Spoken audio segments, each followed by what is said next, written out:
Peace. Welcome to the Real HD Show, the higher discussion. I'm your host, Vic. We are back here again with a double arch day, hump day, Wednesday, whatever you like to call it, wherever you are from. All my peoples out there in the ethos and Ustados Unidos. Peace to you and your crew. This is what the Real HD Show about to do. We about to give you the good, the bad, the ugly of our people, and we heal it with freedom music. Healing it with freedom music happens from 7:30 to 8 p.m. You can get the call letters of the show. You can tap in below, and you can join us and sound off on the things that matter to you.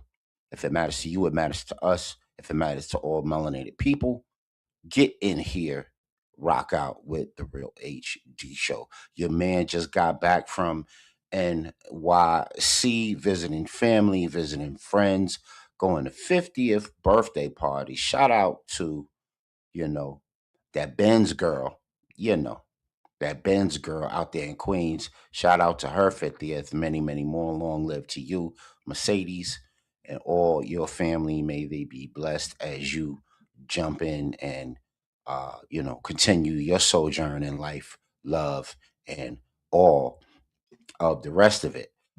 And shout out to my sister, Shirley. Peace. I don't usually call her Shirley, but that's her. I don't want to throw her government out there, so I'm gonna say Shirley for now. Peace to you, sis. Peace to everything going on with you. And y'all showed us a real good time while we in New York, even when the snow capsized us and had us stuck for a couple of days. So we're gracious to you and yours. Shout out to Larry, held us down while we were in the city and dealing with all the rest of it. Follow the leader. Peace to Godspeed. Welcome to the show. Yes, peace and love. Yeah, man. That's what we doing tonight, man. We trying to help people maintain their peace and love by, talking about and building on the good, the bad, the ugly of our people, celebrating it with freedom music. Like I said, you could jump in and get some freedom music from 7:30 to 8 p.m. We were just playing a double Dutch bus. I don't know if anybody remembers that rap hit from way back in the day. And Double Dutch Bus has its 45th anniversary of that super duper cultural hip hop song, Double Dutch Bus. And we'll get into that when we get into our lit city report. How you doing, Godspeed? What's going on with you, bro? Doing all right, man. Doing all right. No complaints. Yeah, man. I'm glad you were able to jump on. Anybody else want to jump on? Like I said before, this is the way to do it. You know what I'm saying? Let's get congruent. Mhm. Um, Tap in. You can get here by StreamYard.com. And let me read it off to you as soon as I can get it to it. Let me see. Oh, I can get it the other way. Okay. Let me go directly to it. 3JR3 EXBEWN. So you put that in your address bar up above. That is our URL here. So you could join this fantastic build session that we're gonna have tonight. Cause just like the flyer says, this is the what the hell type of night. You know what I mean? There's a lot going on in the ethos, a lot of awareness so you can move fearless. And we plan to get to it just like that. But before we do, let's jump into some of our sponsors who sponsor the channel and make it, really, really, they vital for us to be here. I want to thank Total Package Energy because some of us need a second half to our day, a little motivational, all natural company. Go support them, totalpackageenergy.com. Go support Bats Footwear and Amazon. And also go support Redeem Vacations. Bring five people to any of the Real HD TV shows, and you will get a gift certificate to something really nice for you and yours. Tap in to the Real HD TV network. Getting ready to make a move to Roku this year. We will keep you guys What tuned up? in to that. That's exciting. So all of our shows, whether they be live, whether they be in syndication or in development, we'll be moving over there, and we'll also be doing some really interesting things in a sports kind of on demand situation. So if you follow a lot of our sports shows, you'll see what's going on there. Really excited about the future of the channel in that degree. So before we move too far, we got to get into some of our really crucial segments. Let's do that right here on the Real HD show. Here we go.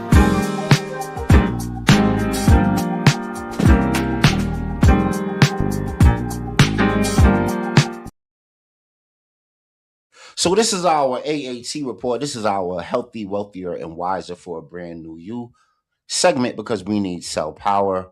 A lot of our people, family, friends, even ourselves to a degree, with this more myocardial infractions that everybody seems to be having nowadays.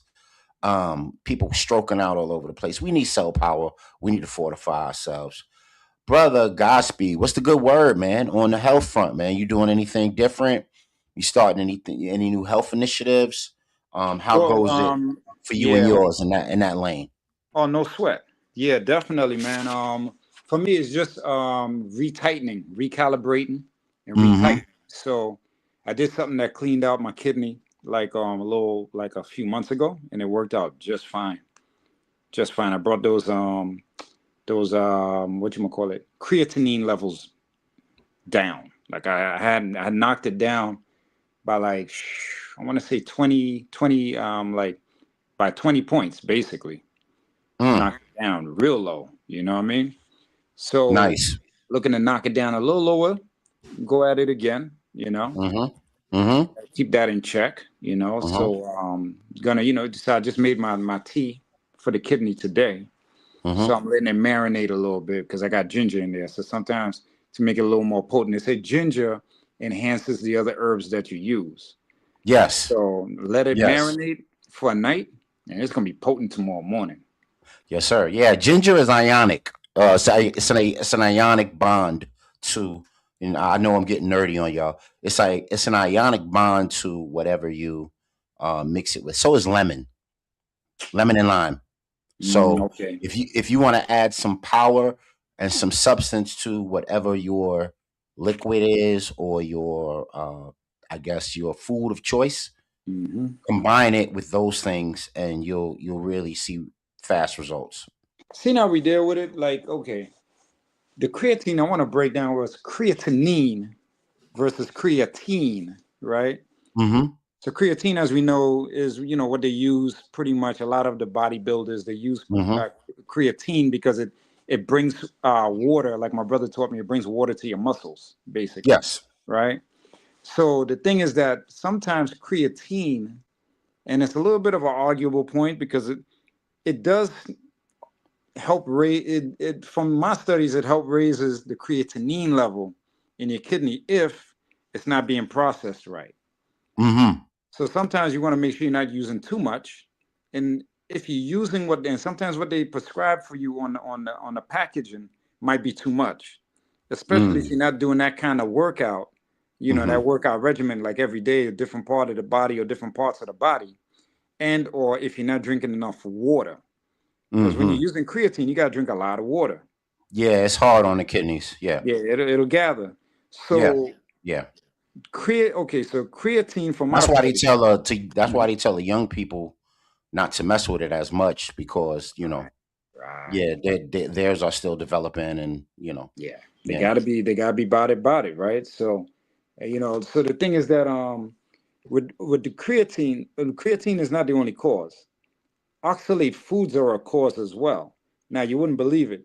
There's some very healthy foods out there that can actually raise the creatinine level in your kidneys. And okay, put aside the oxalate foods for a second. What is creatinine, right? Simply put, creatinine is what they use is the name that they put on the substance that formulates in your kidneys that can lead to kidney stones. Let's just keep it simple. Mm-hmm. Okay. The higher the creatinine level is the more likely it's formulating crystallized stones inside of your kidney. So Yeah, that's what you need to know. calcified materials. Yes, sir. Absolutely. And that's all Mm-hmm. people need to know. There's no Mm-hmm. need to get all poetic and wax poetic on the technicals. All right.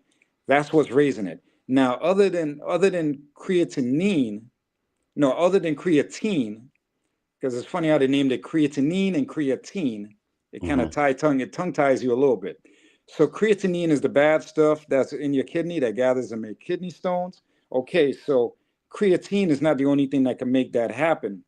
So once your kidney is not, breaking down the proteins quick enough, if you're putting way too much protein into your drinks and you're not working out to keep up with that, or drinking a lot of water, again, water is the common denominator to Yeah, help make sure. or you can just have too much in your diet.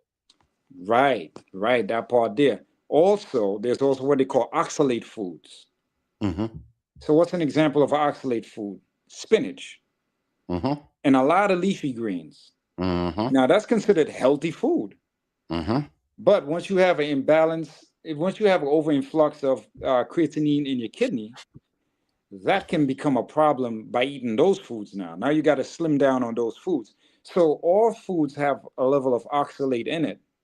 So what you got to do now is to find the foods on the diet that's low in oxalate, and pretty much while you're flushing out with the tea concoctions and or certain minerals and vitamins as well, you also got to slim down the oxalate, and then and then possibly even cut off the protein, the heavy protein intake for a while until you could bring those levels down.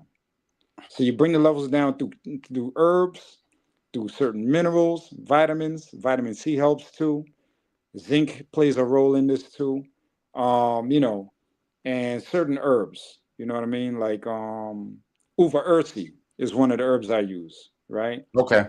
Right. Uva ursi is like a major player. Yes, sir. Right. There's a bunch of them, but I'm gonna call out uva ursi only because off the top of my head, that's what I remember right now. Right. Because there's a lot of stuff. You know what I mean? Ginger, uva ursi. Um, what else I use in there? Drawing a blank, but I use a bunch of herbs, man. Yes, But sir. I'm using cayenne pepper right now. okay, okay, yeah. I'm on my cayenne pepper right now, and I'm on my magnesium, my cayenne pepper, and what's another fortified one? My not macaroot, but shilajit. Ah, okay, okay. Shilajit. Only because I'm just trying to fortify. You know what I mean? I'm getting older. Indeed. Not that nothing's not working. It's just a matter of I want to fortify. I want to make sure that everything is optimal response, optimal levels across the board. You know what I mean? Right, absolutely, But real absolutely. quick, before we move on too fast and we get too deep into it, let's get to this AAT report and let's hear somebody wax poetic about the oldest fruit in the world Mm. and the day you were born and what they have in common. Let's get into Maccabee and his flow on this very thing, AAT report. Here we go. Mhm. Yeah, man. Can't wait for this brother to drop it. Of your birth. Maccabee Wagwan. You're earth strong and the oldest fruit on earth. Let me give you an explanation. Everybody has a date on which they were born, and dates are the fruit of the tree called the palm way back in civilization. When it comes to fruits, dates were the done. Dates are a very good snack. Bang, Nutrients. Dates got a lot. A lot of good bang. fiber in a that. And you need fiber in a your diet. What? Helps your digestive tract. Protect your cold and keep it intact. Energy boost and you don't get the crash. A healthier sweetener, that is a fact. Hmm. A few can give you benefit. Even as a lot of iron in a hit. Constipation dates can fix it. Soon gonna the toilet. Good for many things, even your skin. Antioxidant, anti-aging. Minerals, vitamin. Long time dates have been doing their thing on a date. Somebody you are meet. Could be a new partner you are seek. On the date, you have to be sweet. Just like the date you are eat. A medical Monday. Bang, Yes, I am. So even though it's not Monday, even though it's bang. Wednesday, that brother is going to bang you in the head with some great medical information that doesn't cost a lot, man. You can go out there and get dates at pretty cheap. You can make them, and I recommend them as a substitute for sugar. Actually, I was about to jump in. I've used those as a substitute for sugar Mm-hmm. for like Mm-hmm. about 2 years. I used dates in my drink. 2 years, Mm-hmm. Mm-hmm. 2 years strong. I was using it in my drink until I, decided the other things I had was sweetening in my drink naturally enough. But Yeah. Yeah. at a time when I felt like I needed a date because I was putting a couple of things in there that normally don't taste too good in your drink. The Right. date actually sweetened it up for me and made it very pleasant. Right. So I stand on everything he just said, and I'm letting you know I did use it. A hard body. I did use it. It's good Yes, stuff. sir. Yes, sir. Dates are all that. I blend them up in smoothies. I blend them up in, Yeah. when I have my coffee, I hit the dates instead of the Okay. sugar. All And right. then You just told I me I also something. use monk fruit. Monk fruit is really good too as a Yeah, you know, sweetener. I dabbled with monk as well before, but Hmm. I leaned more towards the date. But Okay. I dabbled with monk a little bit too. Yeah. So that's all. We just want to throw He those tidbits at definitely, you so you can have definitely a worked. yeah. So you can step forward. You can move with some power. I think your screen And froze. oh, did it? Oh, I don't. I don't. Yeah. I'm not frozen Listen. on my end. Okay, cool. Okay, Yeah, I'm good now. yeah, To you you? good. Yep. Okay, cool. Hmm. So you know, it might be one side to another. My side might not be frozen. Just Now you're wait a good little now. bit. Let me know in the comments if the screen is frozen or if you having issues hearing me, and Hmm. I'll reset the stage, and then we can continue on. Um, let's do something real quick. Hmm. Because I want to, while I got Godspeed here, I want to talk about a couple of things. Um, let me see if I can get this. Let me see if I can get this up real quick. Um, so a very impactful hip hop song has made its uh 45th anniversary. Um, and it's none other than a double Dutch bus. And real fun song, real dope song. Um, Let me get it going.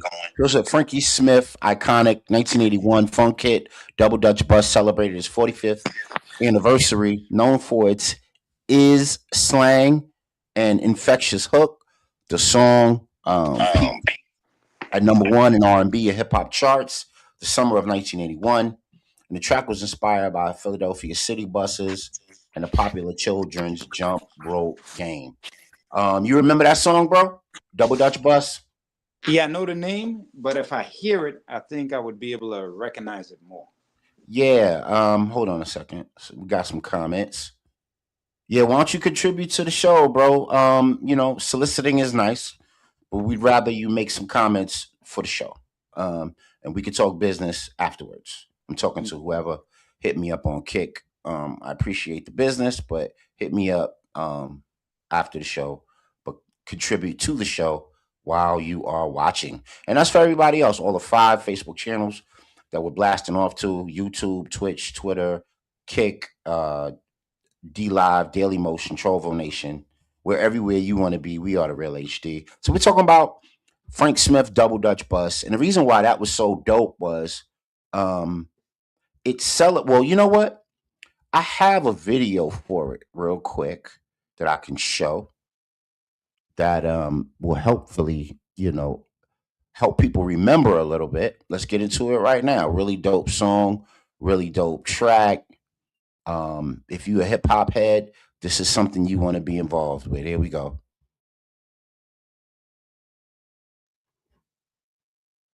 Oh, I don't have any sound on this. Okay.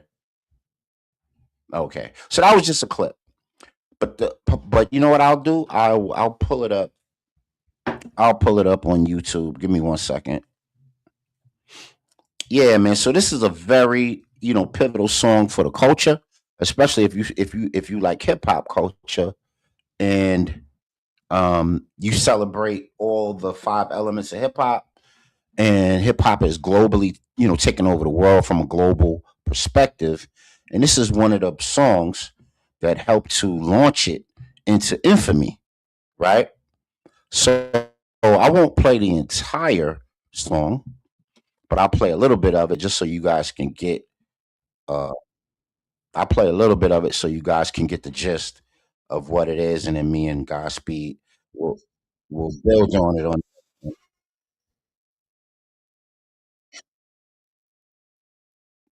Give me 1 second. I'm gonna share my screen, and then we can get to it and hear the music. All right, here we go.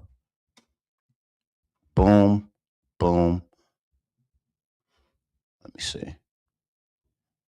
Let me see. That should be it. All right. All right, here we go. Double Dutch bus. Here we go. Give me a hoe if you got your funky bus fare.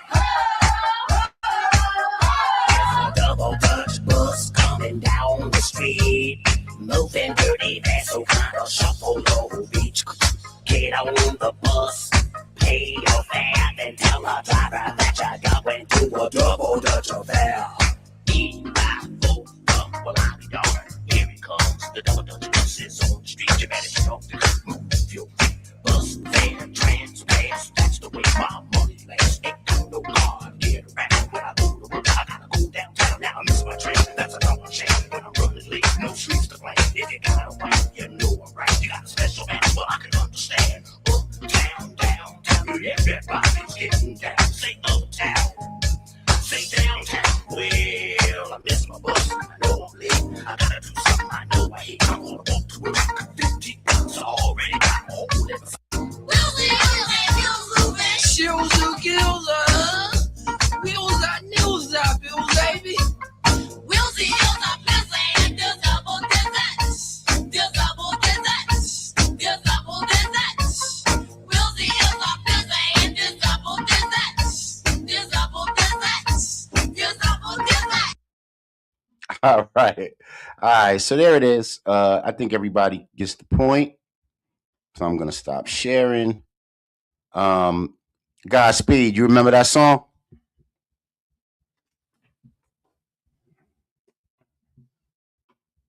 Okay. Whenever Godspeed get back. Well, what's interesting about the Double Dutch bus, and now Double Dutch bus was also on a lit city report.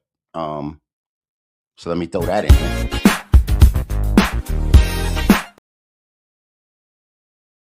Yeah. So Double Dutch bus. We're in the middle of a Yeah, lit sorry city about that. report. A call Now came in you're that I okay. had to take. Sorry about that. No. You okay? You cool? So we're in the middle of a lit city report, and we're doing it on the Double Dutch bus. Double Dutch bus met its 45th year anniversary, and it was a really really great song because it infused all the elements of hip hop within it: dance, rap, street culture, graffiti. If you watch the entire video, fashion, children. It was a community affair. And even though it wasn't a New York based song, it was a Philly based song. Philly was one of the pioneering cities of hip hop. And just in case anybody didn't know, Philly was heavy in the beginning.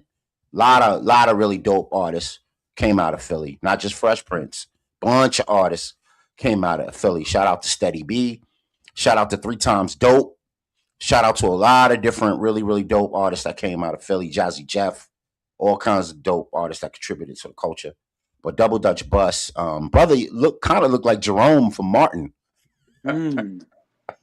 If you look at it real good, you're like, yo, am I looking at Jerome from Martin? Wow.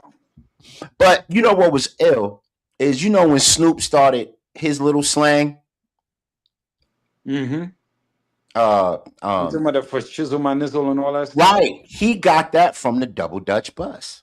Oh, get out. Okay, because Because there's a part in the song when they're like gaziza, gazinza, izzy, and they, you see what I'm saying? that's where he And got then that from. yeah, and everybody thinks that's a Snoop thing. Now Snoop, I mean, something old, something new, something borrowed, something blue. Yeah. Sorry. Everybody borrows from everybody else, but it went a long stretch without being recognized, right? So Snoop reinvents it, brings it back into the fold, brings it back into the language, and makes it great again. Shout out to the Double Dutch Bus. It showed how fun hip hop could be. It showed how new, creative, and innovative the hip hop genre was. Right. It showed how, because before that, you used to have just funk, or just blues, or just rock, or just R&B. It showed how you could blend so many different art forms into one solitary art form called hip hop, and still have it be a fun space that wasn't domineering. It allowed everybody to get theirs, including children. You know what I'm saying? So when you hear songs like Double Dutch Bus, bro, and you know that that's the progenitor to the stuff that's going on now with hip hop, What does that do for you, and where does that take you? I know you are, I know you can appreciate some of the older lexicon of the hip hop sport as it is. Um, what do the old adages of hip hop do for you when you hear them, um, and so on? Give me your thoughts. Yeah, like you mean like with people reinvent them and use them over again? You mean like that? No, just when you haven't heard a song in a while, and then you hear it, Well, or right, or if a Snoop or somebody that's heavy in the culture brings it back but puts their own little twist to it. You know what I mean? well, it makes me feel good. It makes me feel Mm-hmm. good because it lets me know that hey, look, you're not the only one out there that still appreciate the first school, second school, third school, fourth school of hip hop. You know what I Right. mean? So it makes me feel real good. I like it. I like it. Like Yeah, Nas, man. Nas is one of the biggest alley oop guys. Meaning, like, if you listen to Nas's rhymes for like the last couple of decades, he always finds a way to shout out MC Shan. He always finds a way to shout out Slick Rick, Right. Kim. He throws them in there. He bigs them up all the time. Look, Kendrick bigged up Rakim on a record. In Mm-hmm. between, I believe, in between the diss war with him and Drake, I believe. I know it's either then or a little bit after that. He dropped him in a no, he dropped him in a guest appearance. And you know what? Because of the way today's hip hop crowd is, especially like the mainstream hip hop crowd, Mm-hmm. it was such a big deal that he mentioned Rakim's name in a verse, like real big. You know what I'm saying? Right. Like when Jay Z when Jay Z was on the Blackout album and he was rhyming and he said something about yeah, I'm like G rapping his prime. You know what I'm saying? Yeah. Right. When Yeah. he did that part, it was big because Jay was platinum selling, king, arguably the king of New York, whatever. Not to get into all that, but he was major. So when he Yeah. dropped it, that was big for G rap. Yeah. You know what I'm He saying? From shot. his He side. shouted out. He shouted out Cold Crush. He'll go back and give Right. his due. I don't know if he's giving up Like any the part where he bread. goes like this, he said, I seen the same thing happen to Kane, 3 cuts in the eyebrow, trying to wild out. Right. Like, that's another Right. big up. You know what I Right. mean? And that's Right. major for those artists when you big them up. But it's major for new artists coming up. Be like, ooh, who's Kane? Why Jay talked about this guy? Right. Oh, Why is he okay. important? Let me go I go find out why YouTube. this dude is important. Yeah, I go YouTube. Oh, Mm-hmm. that's who that is. Oh, he was good.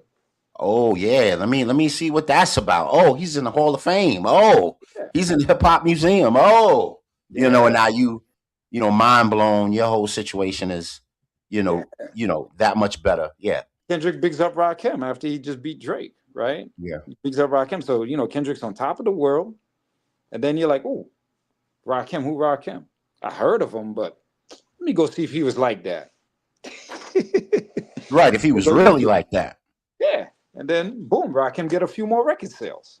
not only that, but I want to talk to you about this. So the Double Dutch Bus has this 45th anniversary and of being such a monumental hip hop record. Mm-hmm. And is there, we deal with this adage and we deal with this thing that's happening now where, the Rakim, the KRS-One, and I just heard the KRS-One Black Thought joint, crazy. Go Yeah, get involved I've with been that. meaning to check it. I ain't check it yet. If Okay. you ain't get involved with the KRS-One Black Thought joint, Get behind that. damn. Okay, I got Chump, to get behind dump, that. dun I got up, to check dun it. dun up, dun up, shump, dump, dun up, dun Oh, dun shit, up. been there? Woo, that thing is fire. Wow. Fire. But anyway, Yeah, so yeah. the thing, the nuance of it all is, can over 50, over 60 hip hop artists still be relevant? Absolutely. Now we know there's masters of our craft. We're talking about KRS, Slick Rick, Mm-hmm. Rakim, Big Daddy Mm-hmm. Kane. Those are the masters of our craft. Like I think Mm-hmm. they'll all, if they want to pen something up when they 75, I have no doubt that it's going to be fire because Right. they're just that monumental to the culture and to the art form. Look at Ice But T. Ice T is 70. yeah, And yeah, Ice T yeah. 2 years ago, he was down in Brooklyn performing like he was a young hungry artist. Dope, dope. We Performing gonna new get in. bars. We gonna get into Ice T in a little while too, because I got a joint that we're gonna do on the show about Epstein, and we're gonna talk about Ice T's Oh, situation when we okay. start talking about Epstein. That's my new name, Okay. fam. Um, Jeffrey Epstein, you know. Yes, sir. Anyway, so you know, I want to give homage, number one, and two, help people understand that there is a place for hip hop. Um, if Patti LaBelle can still get out there and sing, I Facts. mean, God bless the past. Aretha Franklin still was doing it at a really, really young, really, really old age, Absolutely. and there's still opportunities for hip hop artists like Kane, Rakim, Slick Yeah. Rick. Slick Rick album is phenomenal. If you didn't hear Yeah. the new Slick Rick album, you're Absolutely. missing out. Go get yourself a copy of that, Yep. please. That Yep. He joint did is his thing. fire. The joint with Bronx stand Idris, up. the joint with Idris is fire. The joint with Nas is fire. The whole album is fire. I love it. Yeah. You know, Yeah.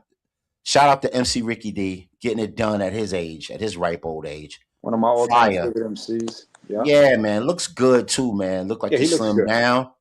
Lost some weight. Yeah. Look good, man. Yeah. I Mhm. can't help it. I love seeing my legends look like legends. Yeah, man. He looks good, man. He looks like he's doing his thing. I'm hearing Coogee Rap is trying to tap back into the culture and doing some Well, things. Can yeah. What he's doing, hmm he's considering strongly from the interviews I've seen on mm, coming out underneath Nas's label, Mass Appeal. right. Because G-Rap stay coming out. He stay coming out, but now he may go through Nas's label. Yes, I like it. Do it. Yeah.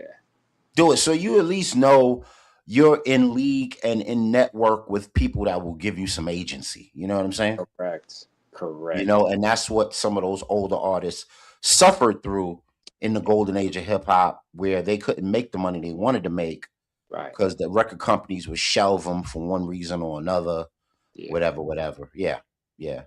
I was listening to Midnight by Tribe Called Quest. That's a whole vibe, man. Mm-hmm. Night is on the mind. Sun is still shine, Beautiful music, man. but the night is on the mind. The You know? Marauders was no joke.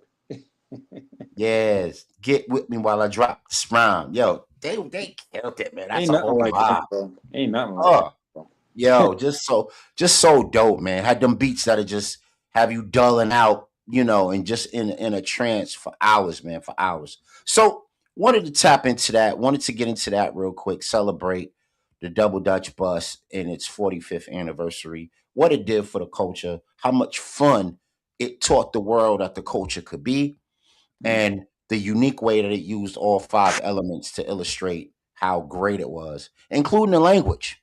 You know what I'm saying? Including the language, slang, as it were.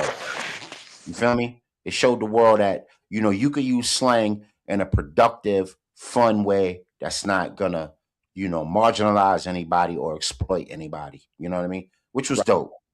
Which was dope. Which was dope. More of our people should have followed that sort of lead. Hopefully they do. Hopefully they do. Well, let's get into this, man. Let's get into our power to the people news. Wait, what just happened? This just happened. Sharia law and Sharia cities are banned in the state of Texas. Wow. So I'm glad I got you here, bro. I'm glad I got you here. Wow. So as a brother who was representative of the Moorish Science Temple of America, Indeed. in New York, you have some familiarity with this, and I wanted to build on this because this could be something that could be this could turn out to be almost like a Jim Crow of sorts of culture and banning of culture.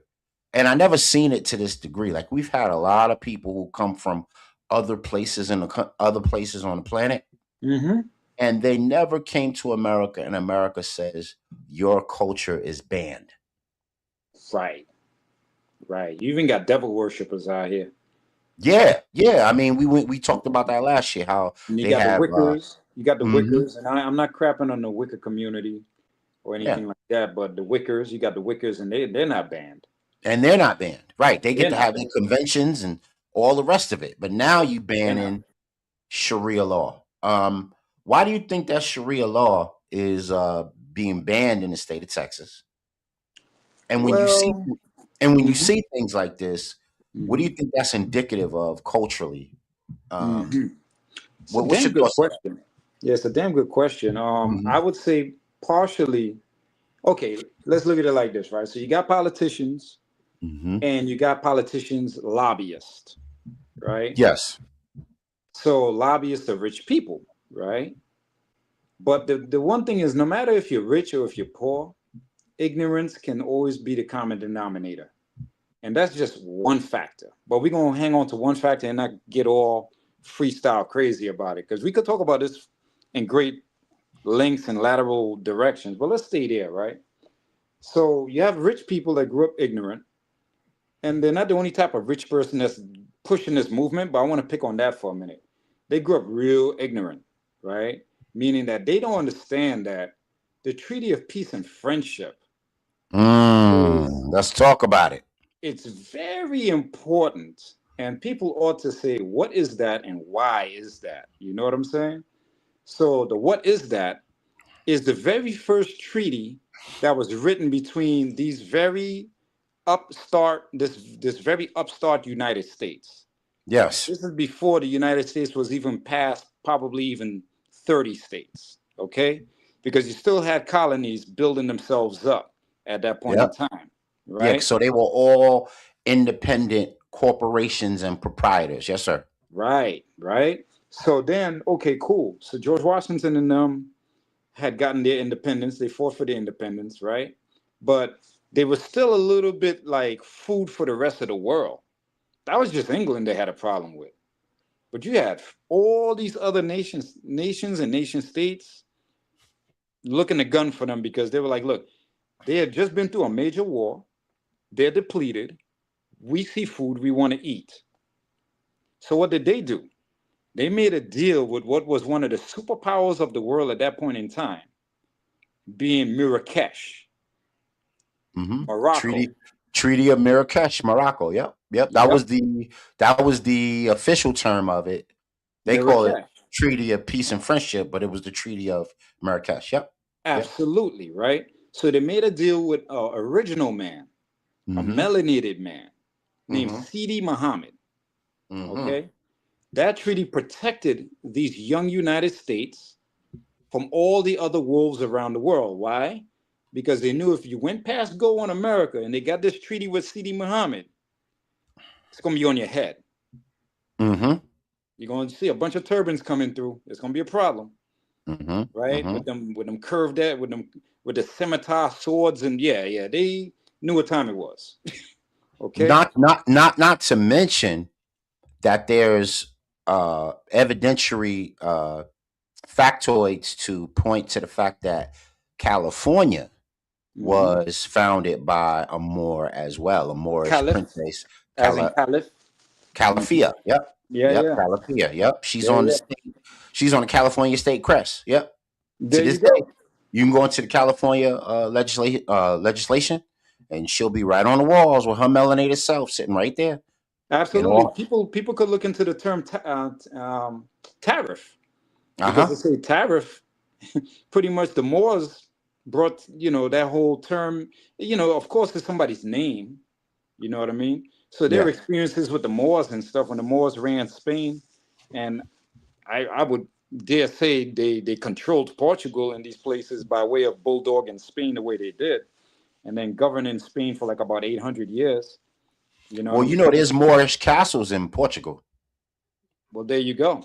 Right? Yeah, so they have permanents. They have permanents all throughout Europe, bro. Yeah. There's Moorish castles in Russia. There's Mhm. Moorish castles in the Ukraine. Yep. There's Moorish castles all over Transylvania, all Yep. over Eastern Europe, all through Central Europe, and we know about Spain and Italy. So we know how much they influence Spain and Italy. Yeah. So continue, bro. Right. Right. Yeah. So yeah. So with that said, hold on. I'm talking to you, but I'm peeping at a text because I'm trying to see if I sent that to Rube. So in case he want to jump in, Yeah, that's um, fine. So I'll yeah, I while you're sent that doing that, I'll text to. talk to the people. So these are Yeah. the states, right? Currently, I don't know if you've seen this map, bro, but Sharia law is the red states are the states that Sharia law is still in.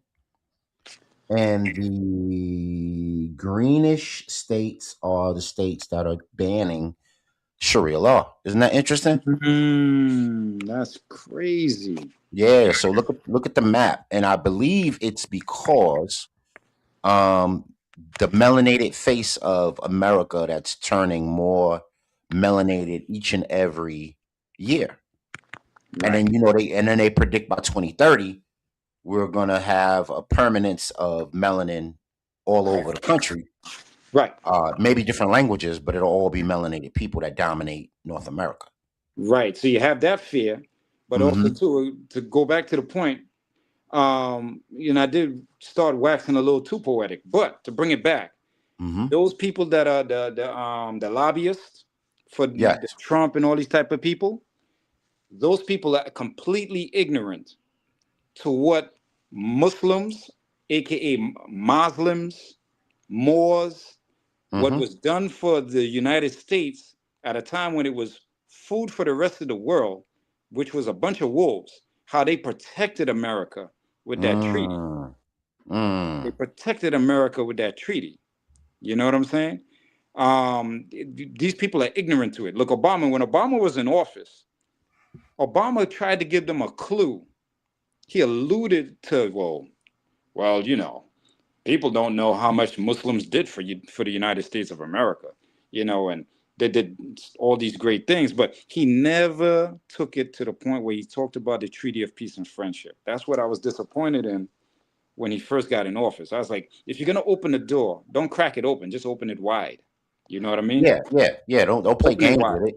Go Open it all the wide way because with you're it. not lying. You're not lying. You're not saying anything that's going to belittle the country. Okay, Yes. just open the door. There was no need to tease it. It's like instead of bringing it, you just singing it. You know what I'm saying? And Yes, you're sir. singing it real low. So, you know, so these people are absolutely ignorant to what Muslims have done, aka Muslims, if they want to call them Muslims, have done for the country at a time when the country needed it the most. When they were small, when they were weak, from being depleted from a war that they had, from the War of Independence, and that's it in a nutshell. These people are ignorant to that, and now you raise them to formulate a dislike for the people whose lineage, whose ancestors helped them to become this great, bold, beautiful country that we got now, with all its Mm-hmm. flaws, but its strengths as well and positives. All right. So, I yield the floor. Yes, sir. Hey, peace. Want to say peace to Big Rube. Welcome to the Real HD Show, bro. Peace, everyone. I'm doing Uber, so Nah, you uh, good, brother. We talking about Sharia law being banned all over, not all over the country, but there's a map, and several states are banning it, and now one of the bigger city states, Texas, is banning Sharia law, and we're talking about the ramifications of it, especially because America owes a debt to Muslim Islamic culture and how it's influenced America. Number one, and then number two, um, how it is recently influenced the country, and then number three, how many of melanated people right now, and I'm talking about American-born Black people, etc., are of the Islamic ilk, right. and is that an affront to their First Amendment rights by banning Sharia law? I don't see them You banning you know, Quakers. I don't we're see in a them weird banning time. Mormons. I don't see them No, banning many other people and their religious well, affinities. Now they well, want to they're not ban. going to. Go Then ahead. they're not going to because Mm-hmm. the last war they had was against Muslims. So and you can't expect your slave master to empower you. And that's what it is. All Mm-hmm. of us as a people, whether we're Muslim or not, you know, um, we have to understand that we're all lumped in that one lump sum. You Right. understand? Like, you can't expect your slave master to educate you and praise you. And that Yes. that was the point of the Honorable Elijah Muhammad's movement was Right. to erect your own system within the system because you can do that. And that's what everybody else does. The Jews did it, Um, Hindus do it. Hmm. Sikhs do it. Um, the Asians, they do it. You know, we're the only ones here in America that, you know, on the Western Hemisphere that has yet to do that. You know, so yeah, we won't have no bargaining power because we have no leverage. We have all the ability, but we don't utilize our abilities in the right way. We don't protect it, you know, and Yes, sir. enforce it, you know. Yes, sir. So we just express it, you know, Agreed. and Agreed. that's the issue. And then we get upset when others realize we have yet to protect it, and then they come and own it, you know. We can't be upset. That's just the way of business. We have to learn, you know, and it's been going on for over 100 years now. You know, we could go back to the inventors, and we're proud to talk about the inventors, but yet we still have yet to learn from their life.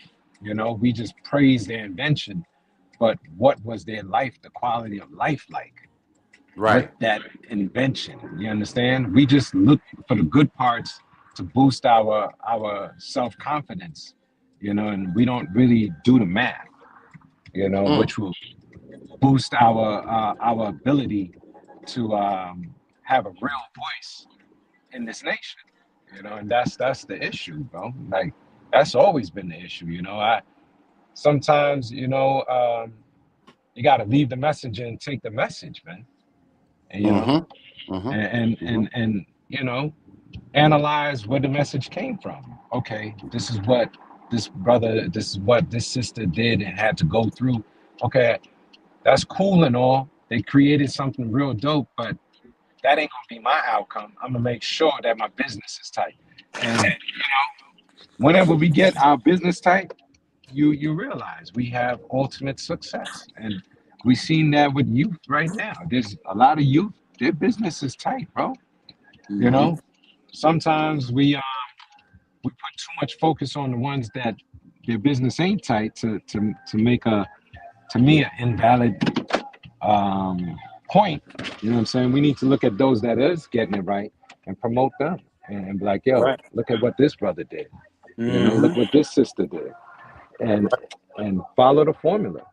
Yeah. If the And formula ain't there, create one. you know what, with the Sharia law situation too, again, with everything Ru said and everything I said earlier concerning the ignorance pertaining to the role that Muslim nations and Muslim peoples have played in helping this country to be protected at a time when they needed protection. Now, when you break it down to the Sharia law itself, which is the actual issue that's going on now, right? I'm gonna You mute know, my mic for the okay, ride. copy All right. that. Yeah. So like when you're dealing with that issue itself, it's like, okay, what are we really targeting here, right? We targeting what? We don't like the fact that could it be that they don't like the way the women, veil themselves with the hijab and all this stuff? Like this is the people's custom. This is their custom, you Right. know?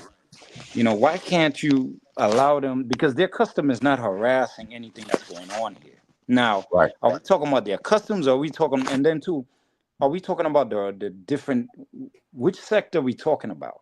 Because now if you're trying to loop that in with what goes on with, say, the Taliban and all these other types of groups, you got to realize there's different sects and different sects, I should say. Let me sound that out right. And different groups within the different sects, right? Just like here, just like you have Christianity and Roman Catholicism. Now, just because one Christian goes and rob a store, don't make all Christians bad. You know what I'm saying?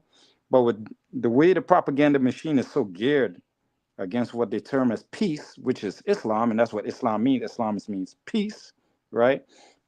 The problem is that the machine, the propaganda machine, has geared it in a way where if one person does bad, they all did bad. You know what I'm saying? And they can't deny this because you see it all the time in the news. You just see it play out, you know? So when you look at it from that angle, it's like that's where lies the problem, you know? The problem is, and it goes back again to the 18 to the Treaty of Peace and Friendship too, is that look, before the term black was invented to how could I say, denationalize us and place a negative misnomer on us, right? So that it would encourage people to see us outside of what we really are, and make Mm-hmm. us attempt to reprogram our attitudes, reprogram our mentality, our mores. You know what I'm saying? Messing with our forays. Going into all these things, right? Then it's like, now you trying to, A, put a stereotype on us, and B, you're trying to make us act like the stereotype. So even if there's a few of us that don't act like the stereotype, we're still getting crushed and still being held accountable for the stereotype that some of us unfortunately act as or act like. You know what I mean? Yes. So in other words, the connotations of the word negro or negro, well, actually, let's go from where it is: necro, negro, negra, negro, nigger. Okay? All these words mean what? Death. Plain and dead things, being a dead thing, right? So, with that said, you place that on us. Now, before that title was even placed on us from Spain to here, we had Sidi Muhammad, who protected the United States before the term black was ever invented as a derogatory tool to denationalize us, because there's no land called black. But here's a man, Sidi Muhammad, probably dark like coal, and he freed and made sure that these people were protected by a peace treaty. The first peace treaty that this young country had ever had was with Sidi Muhammad, a dark complected, highly melanated ruler of Marrakesh, right? So instead of hyping that up and making it known in our social studies books, they do the other thing. They run the propaganda machine. They make all people who live by the way of living of Islam appear to be bad people, when it's not the truth. Again, if a Catholic does a crime, it don't mean all Catholics are bad. If a Christian does a crime, it don't make all Christians bad. But if a Muslim does something wrong, those Muslims, those Muslims, those people, you know what I'm Yeah. saying? Yeah, let me ask y'all a question. And everybody else at home, want you to talk to us. If you feel so inclined about the subject matter, I think it's very important. With the amount of religious affinity that melanated people have for Islam, as Moors or as Sunni Muslims, and they're trying to ban Sharia law. Many states have already done it.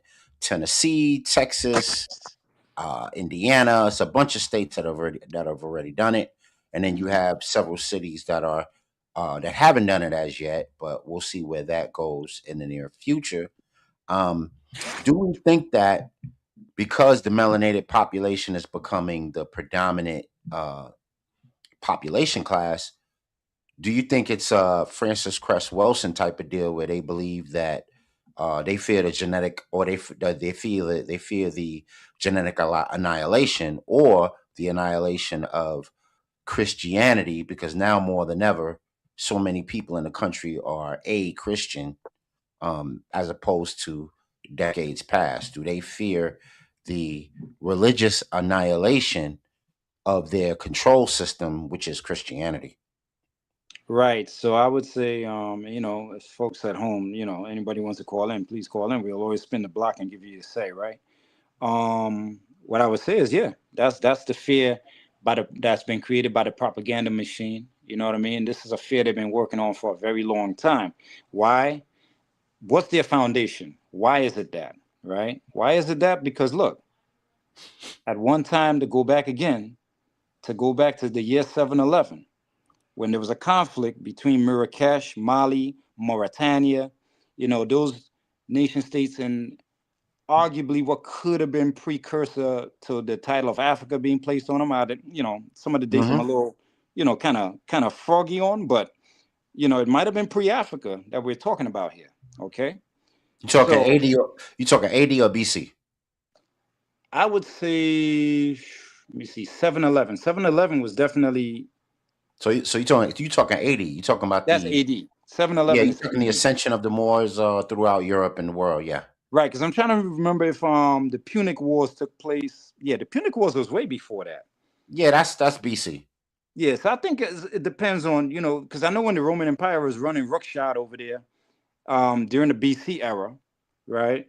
That you know when the Punic Wars took place between Carthage and Rome, Mm-hmm. when the Romans finally had overcame them, they named the place Africa Proconsularis because Yeah. they took Leo Scipio, the general, Leo Scipio, the Roman general. Mm-hmm. He was given the title of Leo Scipio Africanus, Yes, sir. right? So with that said, anywhere he conquered became like Africa Proconsularis. It became under the title of Africa. Mm-hmm. Mm-hmm. Now, some people, The mhm, same way folks were given a last name for their colonizer. Yes, sir. right. So with that said, and I know there's debates about that. Hey, look, whatever. You know what I'm saying? We all could agree to disagree without being disagreeable. But Now you on track, bro. Keep going. from the information I came across, that's what I heard, right? So cool.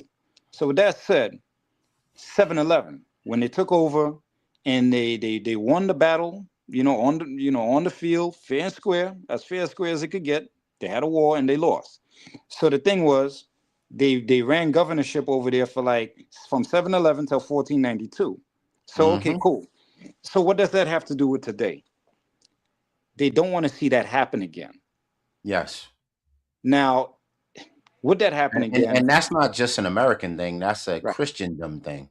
Yes, That it comes all the is. way from the Pope, stretches throughout all of the pa- I guess papal papal kingdoms in Europe, all the way Hmm. into the Americas. Yes, sir.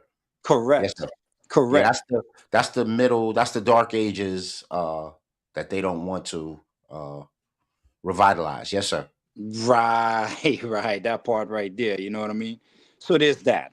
You know what I mean? And hence why they went so hard against certain civil rights leaders because they were afraid of the Messiah, the black Messiah. Even though they call us black, but whatever. Right? Cool. So with all that said, it's all about making sure there's not another rise. There's not so much intermixing that now people getting a little more melanated, getting a little more darker, complexion and hues mixing, hair textures are mixing.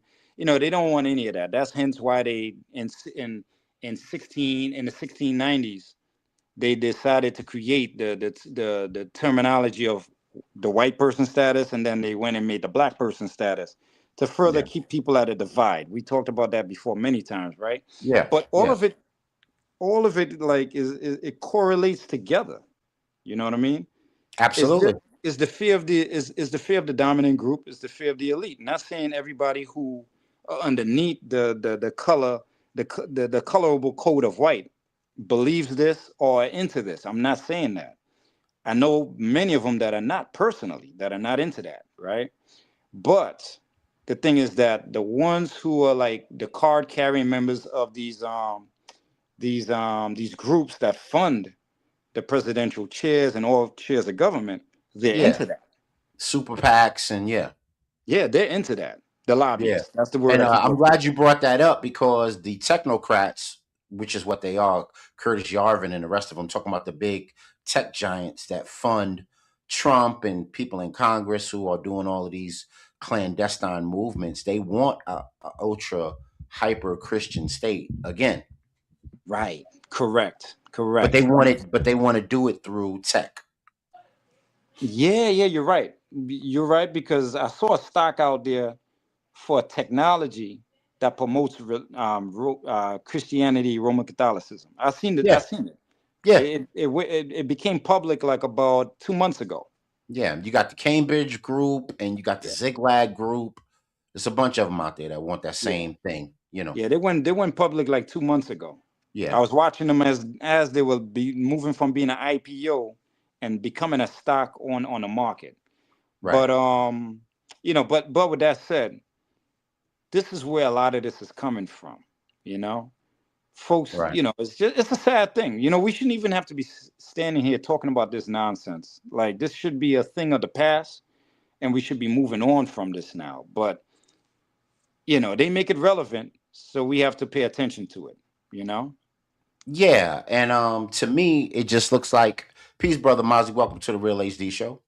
Hey, Yeah, Peace. man. So we got brother Mozzie on, we got Big Rue on, we got Godspeed on, and we building on Texas and several other states banning Sharia law from the United States. It's not in every major city state, but it's in enough of them around the country to raise some alarm bells and um, to cause some concern.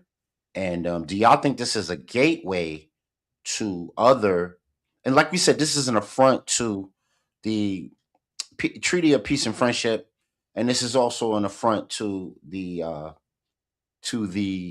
what do you call that? The First Amendment rights of those who call themselves Muslim in this country. Yeah, and I want to And jump in with one thing, brother hmm Vic. One thing, real quick. Now that you brought it hmm up the way you just did, right? hmm If we look at the Treaty of Peace and Friendship, to be quite honest with you, to my memory, because I've read it a few times, but I haven't read it recently, right? So I don't know hmm it verbatim. You know what I mean? But I've read it a few times. The only it Islamic reads person like they it reads like civil rights between, which is basically contract law between Muslims and those who were colonists in the Americas.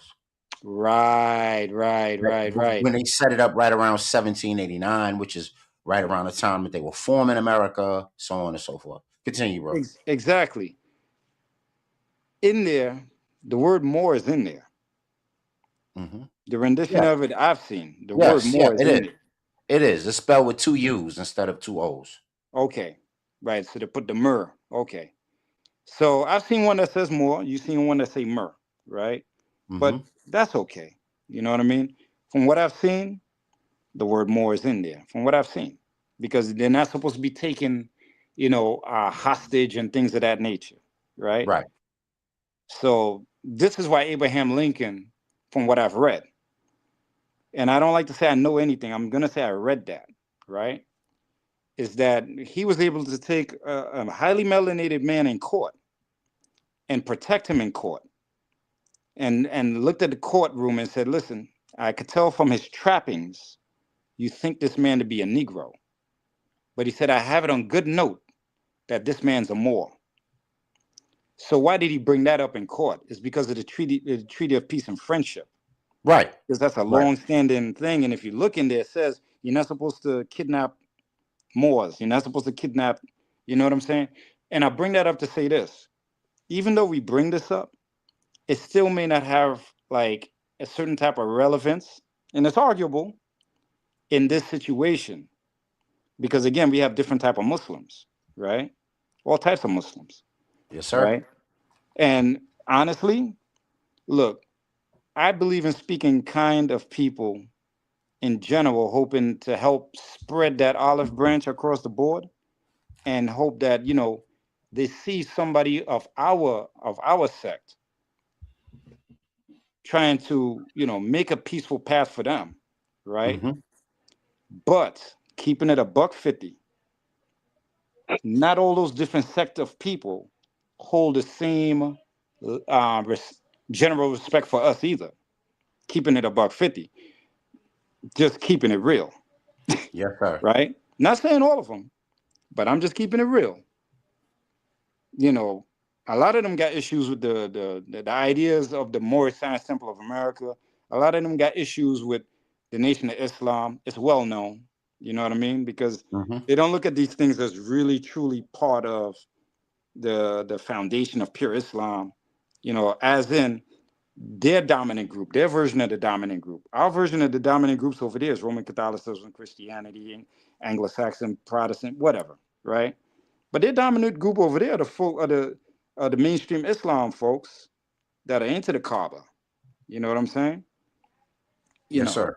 so not all of them really that loving of us either.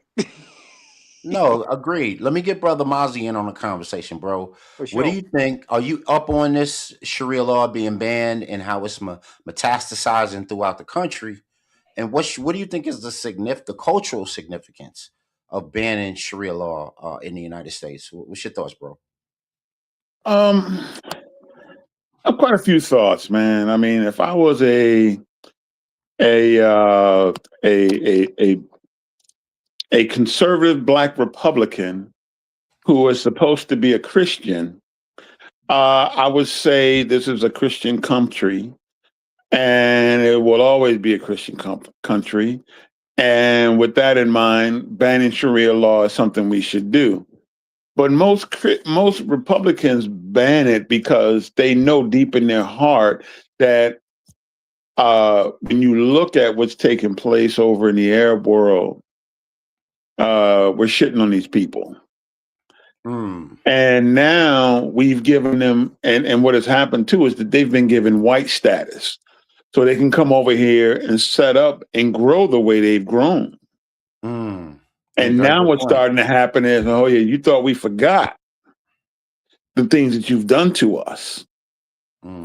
Very interesting. So, and then, as a melanated man here in America, I follow what Dr. Clark has always said, which is black people, you ain't got no friends. Yeah, And he was we have very to rooted in that. look at the Arabs that are coming over here. One, they identify as white. Mm.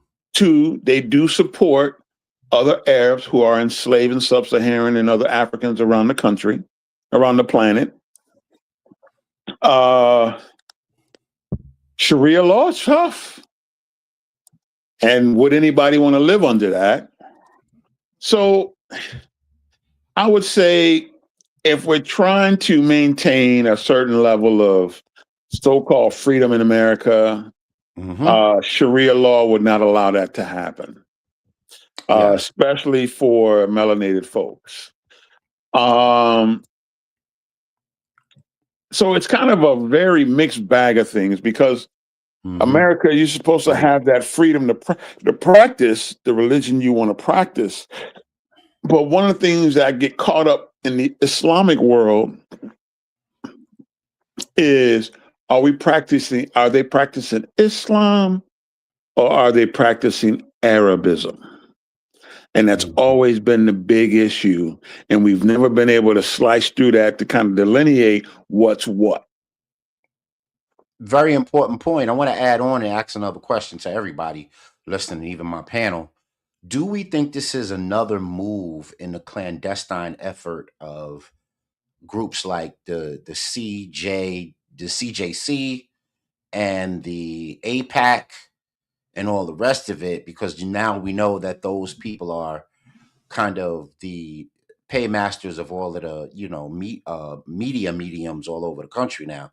They took over Paramount, they took over CBS, they own Netflix now. So all of the major outlets for media and correspondence are owned by the juice, right? Orange juice, right? And is this another, in fact, way of them breeding the shadow hand into American, nomenclature? What are your thoughts? I would say I understand their politics. And Because it's, that's the it's a, that's the Gog and the Magog, and that's their ancient enemy. So right. you know what I mean? And we want to make sure that influence doesn't grow. America is a Christian nation in a lot of ways and a lot of sectors, especially in the city states, heavy A Christian. They could easily, as the country moves into more melanated uh character, more populations becoming more and more melanated, and moving into 2030, is does Islam spread while we become more melanated, so on and so forth? Go ahead, finish your thought, bro.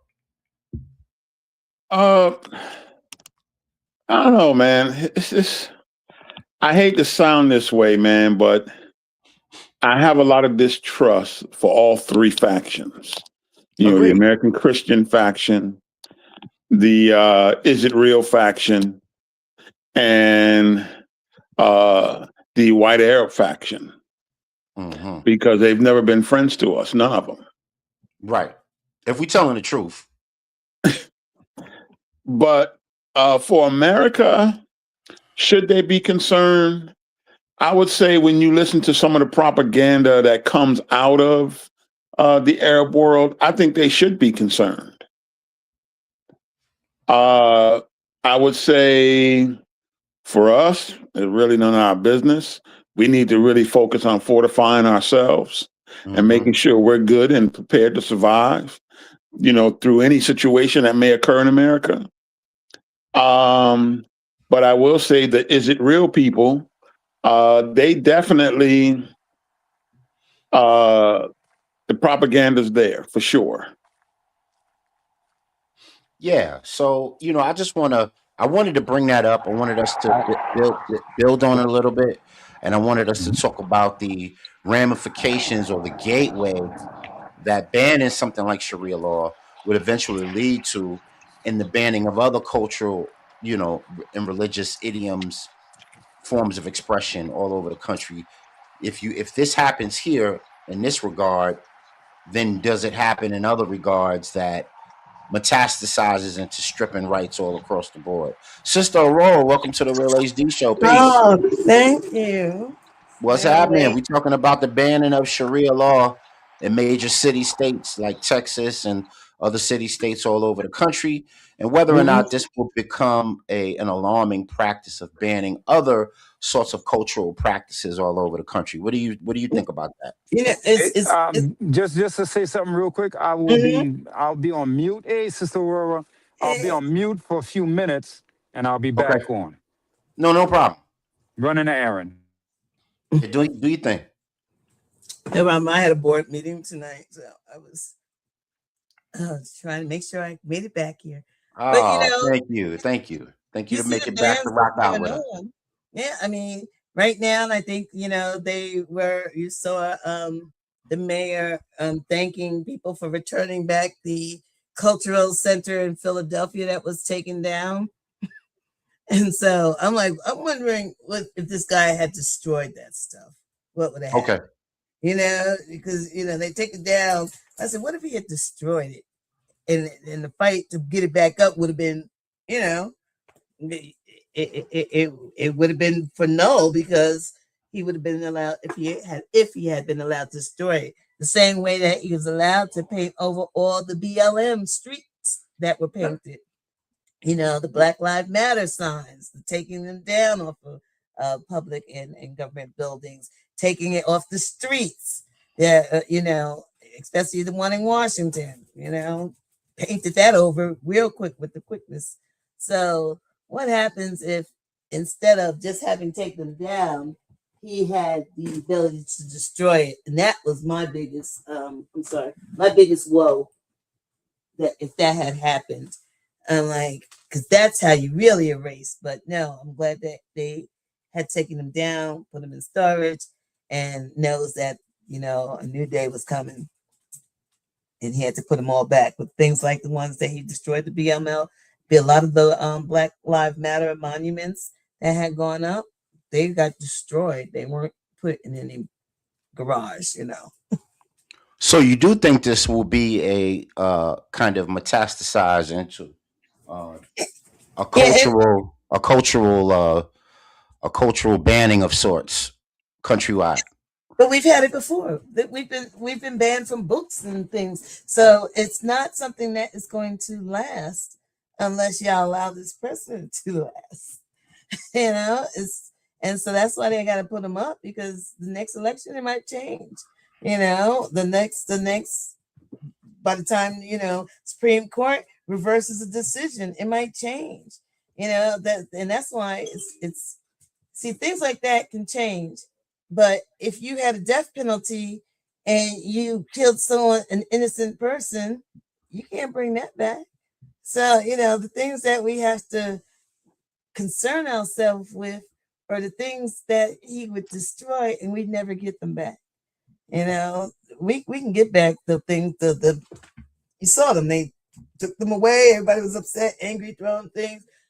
They put them someplace. Now they put the pictures back up in Philadelphia's little, Black Cultural Walk area.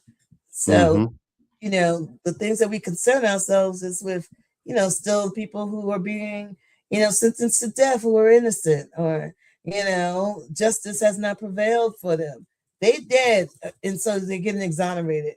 How does that help? They exonerated a brother that was killed, that was executed a couple years back, and oh, he's now been exonerated.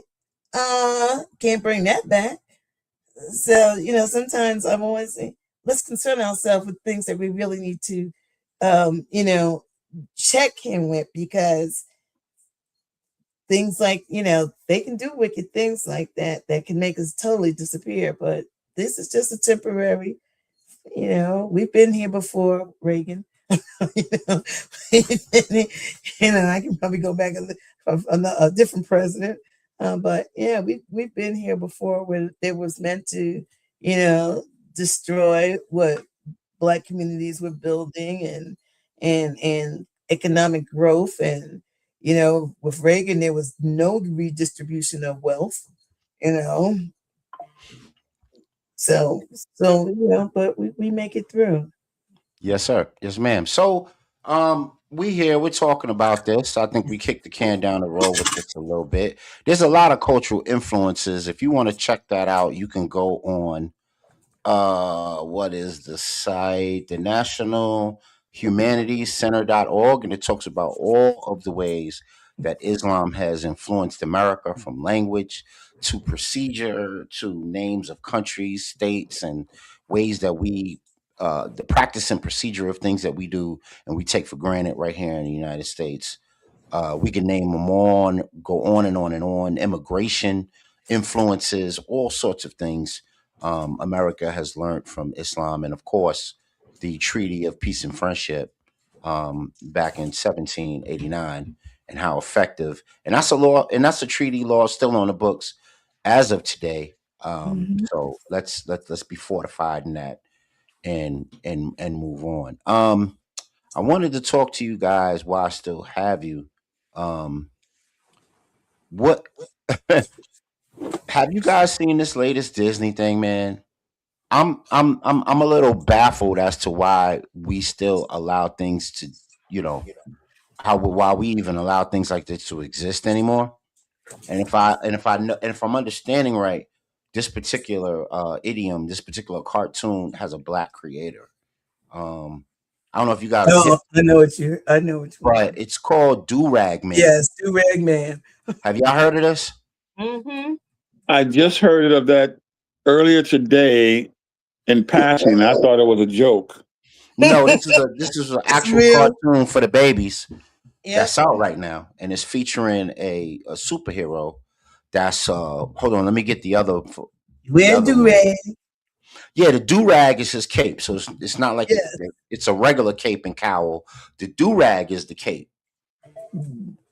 So this is like virgining on some straight up Huggy Bear type stuff.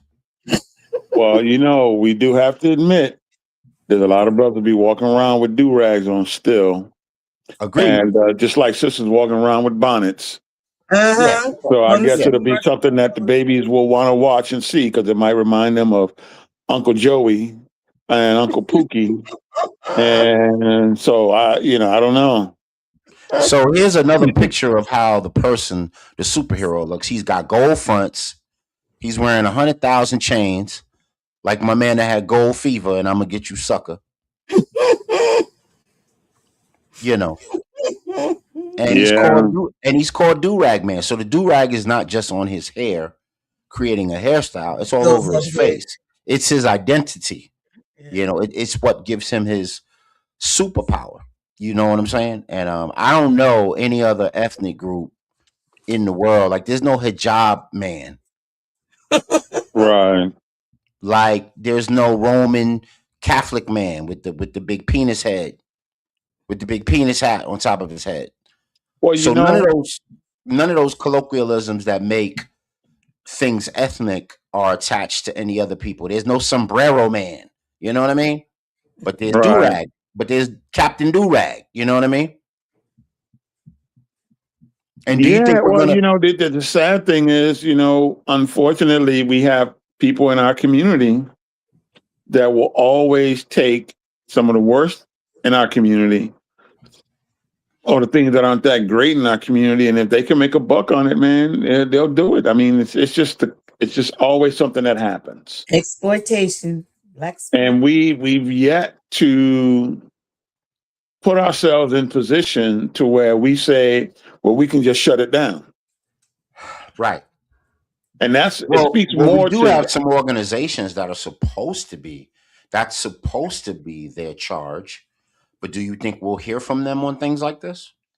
They may make some noise in the news. That's about it. And what they're going to do is add the extra hype, so people would really want to see it Mm-hmm. Then instead they're of gonna get somebody. saying Right. take that off the shelf. As a matter of fact, don't even I shouldn't even produce the movie. We don't have that kind as Amos Wilson always said. White people do to us what they do because they can. Mm. And we always got somebody in our community that's going to say, hey, if I got a chance to come up, I'll do it because Yep. we don't have alternatives for them to do it right. Mm. So And Right. we have to look at ourselves when we see stuff like this.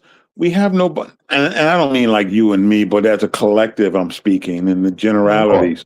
Of Is course. that we're not where we need to be to prevent this kind of stuff from coming out, or Mhm. be able to offer a counter to that.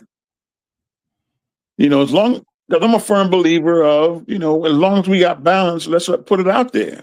But we know we don't have no balance. And why is that? We have to ask ourselves those questions. Why we don't have that balance? Why the first superhero movie, I guess Wakanda done died. So now everybody, the only thing we got now left is Do-Rag Man.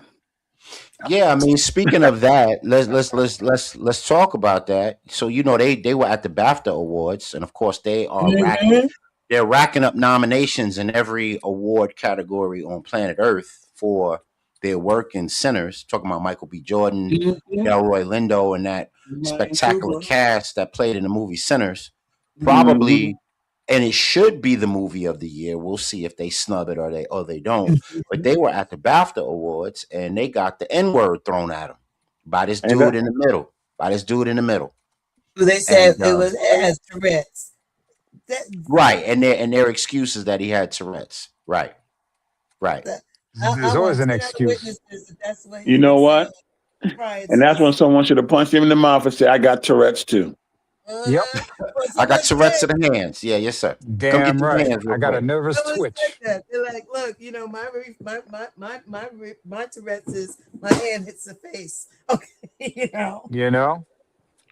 I mean, Yeah. it's so, and the biggest part about this is BAFTA owes, Delroy Lindo and Mike, Mike B. Jordan, they owe a response and they haven't given that, and these distinguished gentlemen sat up there and just, kept going with what they had to, but they were looking for a response. Y'all responded to Will Smith slapping what's his name. Y'all responded to all of these other things. What's the response that they get for, out of everything that this man can be doing is Tourette's, and all of a sudden that's the word?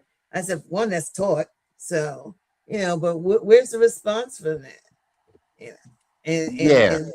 and Well, part of the response should be too is no American black actors should show up there, and black actors even from around the diaspora should just say, "Listen, we ain't coming there again until there's some type of apology." Right. Right. I very, agree. I agree. yep, I agree with that too. I I'm But like agree. that still ain't looking but that ain't for what's gonna happen Nope. because Well, they did make a statement, and within the statement, it sounded like an apology. But of course, I don't particularly think that was something that had any merit in the long and short of the game. But Mhm. that was supposed to be their version of an apology, Mhm. whatever. You I know. got a question real quick, and it's me being a little green. The acronym BAFTA. Do we know what that means? I'm curious. Yeah, it's an award show. British British arts and something, whatever, Arts whatever. and Oh, it film. starts off with British. Okay, because I never heard of Yeah, it before. yeah, Yes, Honestly. the Okay. British. It's like the British American Academy of Arts type Okay. yeah, of deal. yeah. You And, got it. and in Delvo Orlando, who is British, he's one of their largest black actors. I didn't even know he was British. Oh Okay. yeah, he's not. Yeah, I never knew he's that. Okay. yeah. British So Academy of Film and Television Arts. Okay. right, Okay. Copy that. So they're So, supposed to be giving. That's their version of, I guess, like the Emmys. okay. right. The Academy Awards, all Yeah, that their stuff. Academy Awards, that sort of Uh-huh. thing, and it's sort of Okay. like a precursor to the Oscars and what will happen there. And of Right. course, Sinners is nominated all over the globe for all kinds of Right. things. Yeah. Right, Yeah. rightly so, Classic. but rightly so, but Yeah. yeah, that whole So piece. in other words, this young man, Michael B. Jordan, has his night and they snatched it away from him with this bullshit. Pardon my Right. expression on the show. Yeah. Yeah, And, exactly. They and throwing All right. they throwing that sort of nonsense into the water to ruin what would be his. His I won't moment. say his crowning moment, but one of his moments. Moment Right. of recognition, what have you. Yeah, At a major event, at a major right, venue. major event. a Yeah, major global event And you because see yeah, too, you know, and we know these kind of things, this is what they do, right? This is what they do. Idle, they always say the idle mind's the devil playground. Well, the idle minds is us as a conglomerate, not us as individuals here on the show, like, as mhm, clearly stated earlier. But, you know, it's like, okay, cool. So you look at the situation with the Will Smith, Chris Rock thing. We shouldn't have to go back to that, but it happened. You know what I'm saying? mhm, It happened, right? So yeah, so this is what happens. This helps in them being able to pull something like this off. Because they're always gonna be able to say, yeah, but look at Will Smith and Chris Rock. They went in there and slapped each other on stage. You know what I'm saying? Like this was just a word, a word that you people use all the time. You know what I'm saying? On each other for a term They of always say endearment. that. yep, they always say that. Well, You you know see? what's interesting is this. Hmm. It, you're talking about in Britain Hmm. at a major event, Hmm. they use the N Global, word. But it's funny because we know in America they're just as racist. But Yeah. we have British folks who are now getting roles in America as as black Americans. folk, Yep. and they act as if race don't exist. But yet we know when we go to their country it exists, and everybody knows it exists in this country. So why aren't we working together to deal with this issue than to go to, especially when they come to America, they act as if they're special Negroes. Oh, that part right there. I'm sorry, Okay. it had to be said, man. Okay. remember the There's movie some passion. remember the movie that just came out, The Society of Extraordinary Negroes. Yes. Hmm. Yes. Hell of a That movie was that too. was an actual movie. I know Uh-huh. I ain't see. You know me, man. I'm always behind on movies. No, I mean they're trying to, you know, it goes back to the whole mestizo class, the whole blue ivy class, that Hmm. sort of a thing. Hmm. And them, the talented 10th, they want that sort of delineation, that sort of status input into the culture. And of course they're trying to, turn back the clock and make adages of old new again, for Hmm. their purposes of population management. You know what I mean? Right. Right. Yeah, man.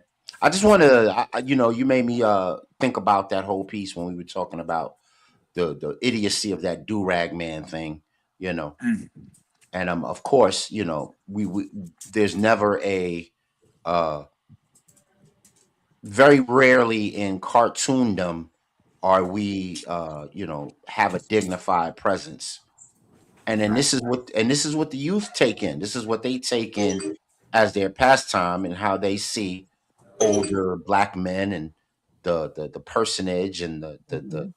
the sternness of older black men. We're a joke, you know. No, but We're somebody's gonna put a mic in front of a child and they're gonna say, mhm. and Do Rag Man taught me how to get along with my Right, people, and Do Rag Man just did like Do this, Rag and Man. Do Rag Yep, Man did that. yep. So, and made by a black man. So, Hmm.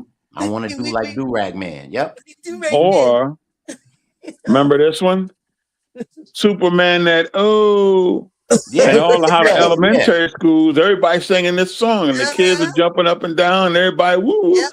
I remember, I remember my kids were little, and they were doing it. You know, it became one of the things they wanted to do in the school.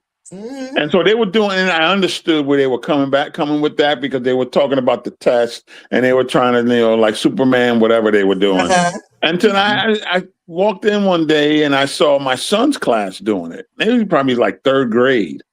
And I'm like, I pulled the teacher aside. I said, do y'all know the words to that song? And Mm. they look at me like, Hey, so I gave him a nice little piece of paper from the Urban Dictionary. That's what Superman, that O, what it Right. really means. Mhm. And the Exactly. look on their face, I'm They like, had no yeah, idea. no idea, man. They Yeah. featured it in the talent show already. Yeah. Yeah, Yeah. little kids out there on the stage, all kinds of stuff, man. And right then and there, you should have seen it, man. They had dropped the whole thing. But this is what happens with us, man. Nobody points out this stuff to make any changes. Yeah. You know Absolutely. what I mean? I'm nobody special. I'm just a parent who knew. I didn't even know what it meant because I don't listen to the music. Mm-hmm. But then I'm Right. hearing it all the time, and I'm like, "Whoa! Let me check the lyrics off to this. What does that Right. mean?" Right. Hey y'all, before we go out, I was supposed to do this last week. This was, we're coming close to the end of BHM and we want to make sure we are giving our salt and giving our praises as well as and our objectification to folks who put it down before us. And we're talking about things that make the land that we live in great.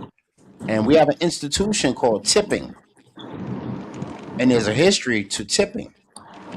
And I want to show that on the show real quick and get y'all opinion on the other side. Here we go. Check it out. This is a stolen legacy moment on the Real HT show. Here we go. Mention in all of my years of education, including law school, and in the 14 years that I worked as an employment attorney, was the racist history of tipping in America. At first, Americans considered tipping very anti-American. It was a European custom that was practiced by the aristocrats that would tip their servants. That is until George Pullman came along and started to popularize the practice in his Pullman sleeping cars, which were these more high-end train cars so that people can travel all over the country. He specifically hired African American men to work as Pullman porters who would provide elite service for next to nothing, so they would have to rely on tips. But this does not tell the full story. What's missing, of course, is why he specifically chose African American men and the way that they were treated as a result. Pullman specifically targeted black men from the South who were former slaves and worked hard, grueling jobs in plantations. He thought that these would be the best employees to cater to his customers' every whim and that they would work long hours for cheap wages because they were paid basically nothing and had to rely completely on tips. He also thought that black porters, especially those with darker skin, would be more invisible to his white upper and middle class passengers, making it easier for them to feel comfortable during their journey. Yeah, the 100 men, the 10,000, the one that 10,000 men named George. Say more about that. Yeah, so okay, cool. So this Pullman dude, right? He started this thing, and yeah, everything she said, but to put on top of it, they were all named after him. No matter what their names were, they were all named George, because I guess his first name was George, then Pullman. So every one of them was nicknamed George, and they were treated horribly. And in actuality, That's where the father of the unions came out of, right? The person who organized the union, the black union, to give those so-called the men with the so-called name George protection and rights, is the same man that put Dr. Martin Luther King at Washington D.C. to speak.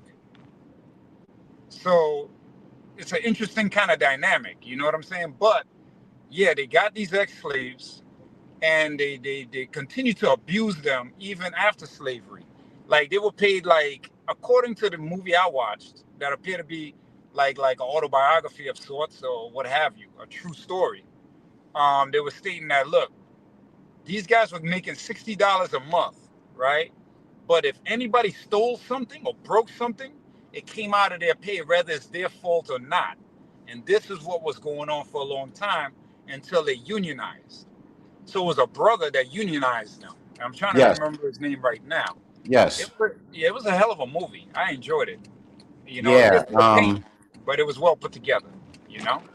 And this was a huge occupation for Yeah, men, whether you had class and distinction. I'm talking about melanated men, whether you had class and status or distinction, or you were downright, indigent and poor.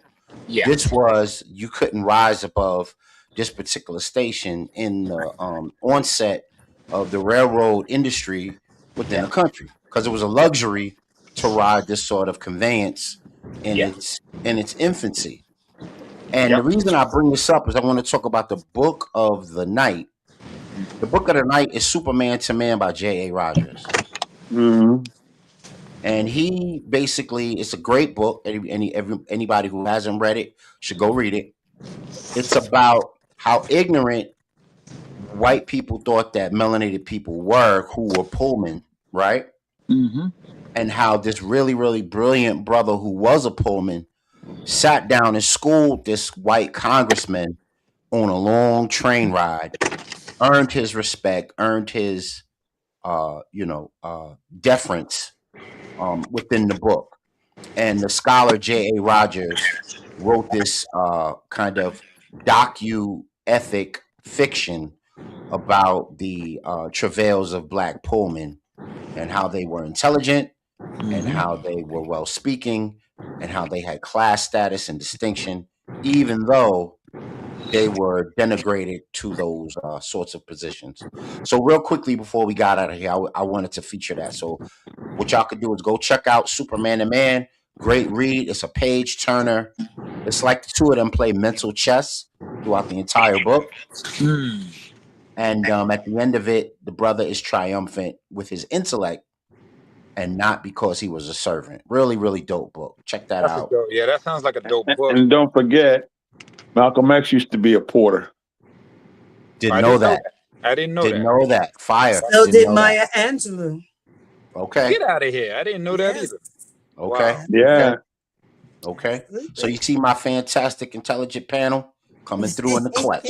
There you Coming go. through That's when in the that's when Malcolm was clutch. wearing those zoot suits. Okay. He was Mr. Ah.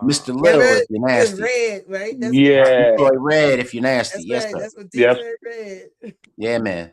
So we just gonna end it on here. I'll get into Epstein and the Hunger Games that he was dealing with next show.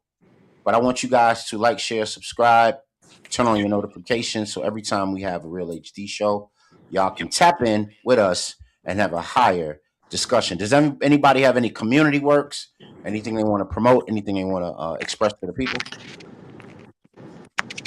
No, Uh, we're No, not leaving right Black now. History Month and going into March 14th will Okay. be the Young Entrepreneurs Marketplace, and that will be at darn tootin', forgot the name of the place on West Avenue. Uh, just look around on social media. The word should be out. I'll have the name of the place next week Okay. Yeah. or So where it's go going to be support. at. Go support the marketplace on West Avenue. Check around for those notifications on social media, especially if you go to Mozzie's page. He'll probably have some stuff on it there. And I want to thank everybody that came in tonight, brother Big Rue, driving getting that work in. Sister Aurora, Godspeed, and Brother Mozzie. For everybody on the Real HD show, I want to say peace and walk with power. We will see y'all next Wednesday. See ya. Indeed. Stay Yeah, don't forget safe. to check Peace out and all the love. rest of the shows on the station. All Peace, y'all. right. Love, truth, peace, freedom, and